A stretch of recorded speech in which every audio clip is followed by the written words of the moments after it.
Hello, students. I'm just going to go through that sample paper I posted for the researched essay. And I want you to pay attention to what I'm specifically looking for. I'm going to just focus on a few organizational and presentation aspects. First, I really want you to work on APA this time. I want you to get it as close to right as possible. There's no reason for you to waste 8 or 9 points, which is basically a letter grade, just because you're not following instructions well. I am glad to help with this, so just ask me, but make sure before you ask me you've tried your best. I want a good faith effort. You don't learn from me telling you what to do. I shouldn't admit that, but you'll learn from doing, not from hearing. Okay, first off, the title page. Okay, you start with the header at the top, running head, colon, and then in all caps, the first few words of the title, the page number. You have insert page number there. Let's see, is that insert page number? Insert page number right here, you see. And then you come down, and generally, this is just a convention. Professors want different things. I just go with the absolute bare minimum here. So you get the absolute bare minimum. You have the title, your name, and the University of Maryland University College, your institution. Some professors ask you to go ahead and put more information like the course title of the professor and the date. Okay, now what I really want you to work on in this paper is organizing. When you have a lot of material like this, organization is really important in conveying that material and giving it to the reader in the order that the reader will most readily understand. And so I want you to think about breaking this into 3 basic parts. Okay? I posted something about the 3-part essay, endlessly adaptable. It really is. So here are the 3 basic parts. The introduction, which would be the introduction paragraph or section, and a background paragraph, if you have a background paragraph. I will say most good papers I have read, and I've read many, have a background paragraph where you define terms, you explain just basic facts, you might give some statistics to show this is a big problem, or whatever. Okay, that would be part of the introduction. The next section is the big evidence section, where you start making your overall argument or case for what the causes and the effects of this are. And then the final part, you don't have to put graphics in, by the way. I just did that because I wanted to make this adaptable for a course where graphics were required. Okay, and the final section is the conclusion, which is where you sum everything up and then you give a little bit of analysis and you end with a final thought. If you're going to have solutions, this might be a lot longer than just a page. If you're going to propose recommended solutions, this might be several pages or a couple pages anyway. So don't worry if if you're giving solutions and you find it takes you over a page of conclusion. That's okay. But basically, the introduction to a paper will be generally about a page, maybe. The evidence section will be the biggest section because you'll be discussing all the important stuff and the research. And then the conclusion will be sort of an analysis and summary with possible solutions if you have that. Okay, again, I want you to think about how you organize papers. How do you organize information? And so there are really 2 different types of cause and effect papers, and we're seeing this in both of these in this class. There are the ones which are more analysis of an existing thing, which might not be a problem. For example, one student is analyzing the drop in the crime rate in New York since 1992. This is obviously not a bad thing. So it's not a problem that the crime rate has dropped. However, there are causes for the rate of crime drop, and there are effects of it. The causes, of better policing or whatever. will be outlined in one section of this evidence section, the middle section, and then the effects, what things have happened because of the crime rate drop will be the second part of the evidence section. Then the conclusion could be a summary of why this happened and what can be learned from this experience. And so in that case, you'd have introduction, statement of what it is, what you're talking about, then cause, effect, conclusion. All right? That's because the most common kind of cause and effect paper is the next kind that I'm going to talk about, which is problem solution. Many of you are writing what's basically a problem solution paper, which is going to be one of the most common papers you're going to write over the course, no matter what you major in, really, except maybe English and history. But if you major in information security or marketing, you're generally going to be writing a lot about here's a problem and this is what causes it and this is why the effects of it and this is how you solve it. Okay, in a problem solution paper, the first, you have the introduction where you introduce the problem, where the thesis might give some sense of what your solutions are. You give the background of the problem, and then you move into cause. So you have problem, and the problem section is going to include both cause and effect. All right? So you have the causes of the problem and the effects of the problem. Make sure you keep those kind of separate.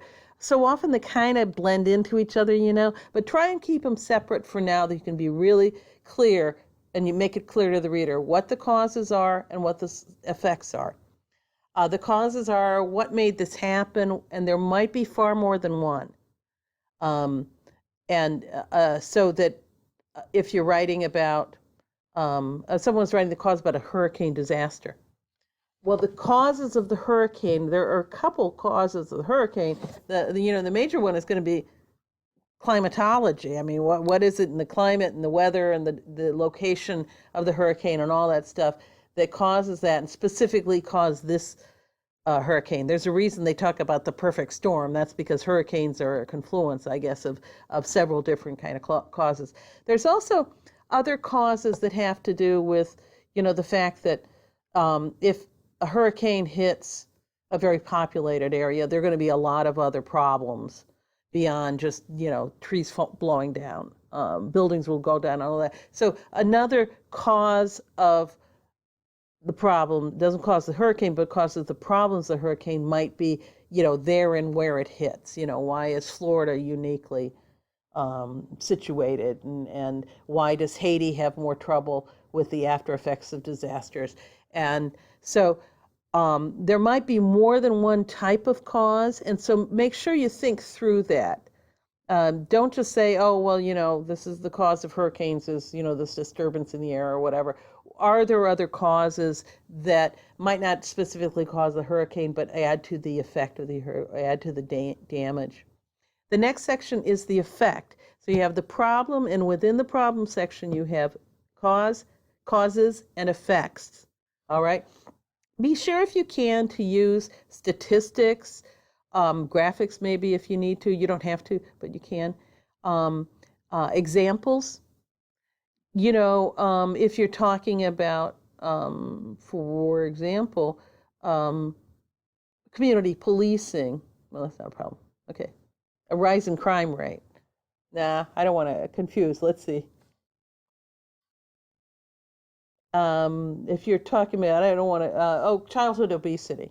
Okay, that's a problem. The causes are several. The effects are several, but notice that there are effects on the person, the child, him or herself. There's going to be effects on the family. There's going to be effects on perhaps the school, in the sense of if you have a bunch of unwell kids, I hate to say this, but in my town, basketball is king. High school basketball is king, and you're probably not going to have a great high school basketball team if 90% of your students are suffering from this problem. Okay, so be thinking beyond just the obvious kind of effects to how does this affect family, how does it affect the community, how does it affect society as a whole. Be looking at also financial effects on a lot of these problems. Obviously, the financial effect of childhood obesity might not even be seen for 20 or 30 years because of the health effects. Okay, so be thinking about different types of causes, different types of effects. That all goes in the problem section.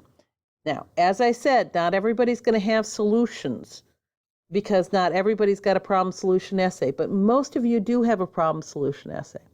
So you're going to have the cause and effect section in the problem, but then you're going to transition to how do we solve this? Be thinking of the different ways things are solved. For example, you can prevent something from happening. You can prevent childhood obesity, and then you don't have to treat it, right? So what are some ways to prevent it?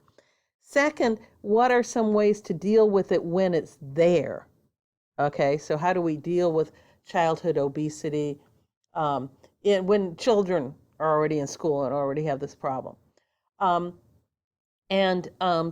prevention, treatment, and then if there's going to be education or training or something like that, that's probably a good place to put it. Remember who your audience is. If your audience is school systems or parents or maybe both, be thinking of specifically what you can tell them they can do.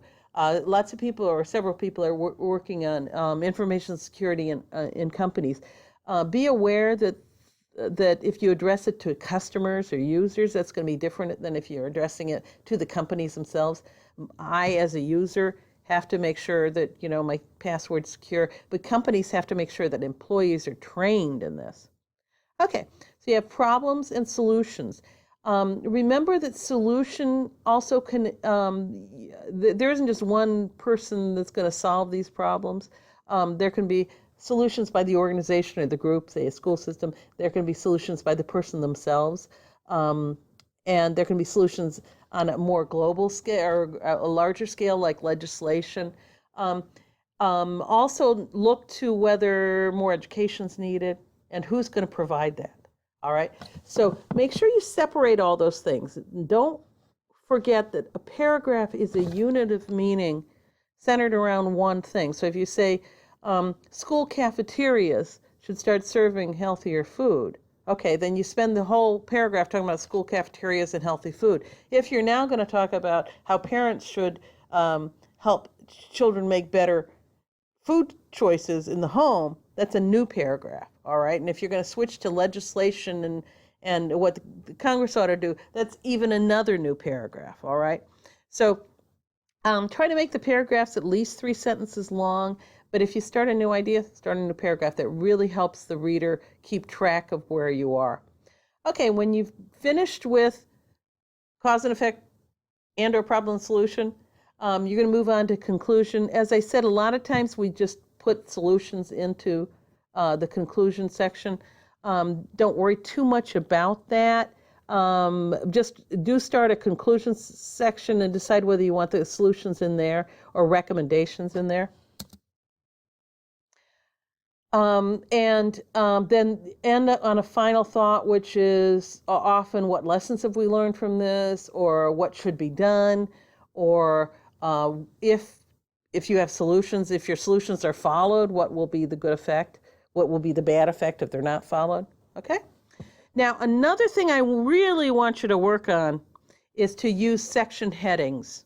This is going to be really important because the longer the paper is, the more useful section headings are, both for you to help you know what's going to be in that section and the reader to keep track of what's going on.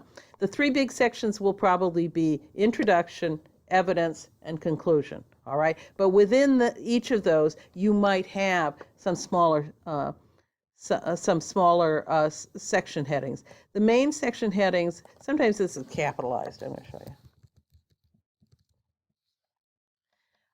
The main section headings are usually introduction, evidence, conclusion, and they're centered, bold, and all caps. The second level headings, which are the smaller ones, are going to be lowercase, bold, and on the left margin, just above where you're going to be. Okay, I want you to experiment with using section headings. Trust me, they are extremely helpful. Okay, questions? let me know. Please read over the sample paper. It took me a long time to write.